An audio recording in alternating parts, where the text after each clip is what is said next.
عايشة عند ستي أم أبي. هي إلها 10 سنين عم تحوانا. أبي معتقل عند النظام وأمي تركتنا وتجوزت. أنا بتمنى إنه يعني يفوت على المدرسة، صار عمره 13 سنة، لازم يكون صف سابع.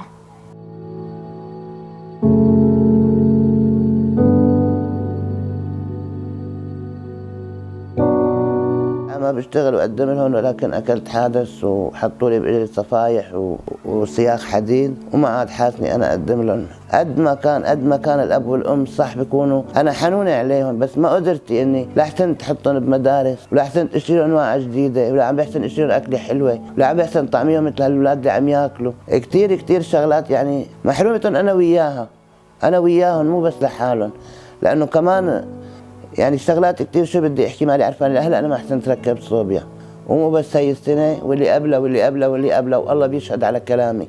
وقت اللي يعطوني ناس صوبيا عتيقه اني ركبها ببيتي من الدخان، لانه من برا ومن هون انتلينا دخنا ضعفنا، لهلا انا ضعفانه. كل سنه هي القصه بتصير معي، لا حطب ولا مازوت ولا صوبيا ولا غاز، جرة غاز ما عندي ولا غاز، عندي بطيخه صغيره غاز احيانا بحسن عبيها، وكل شيء غريب مالي قادر ان اقدم لهم هذا البنات لا ألم ولا محاي ولا مجموعه ولا اي شيء.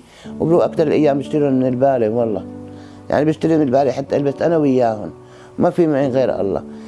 وانا عم بحكي هذا وجعي وجع هالبنات، تحريمات ما لهم غير الله. وانا يعني انا لم بدي مد ايدي، مالي قادر اكثر من هيك شيء، بدي معين معي بس رب العالمين تحنن علي بمعين، شو ما كان الله يجبر بخاطره.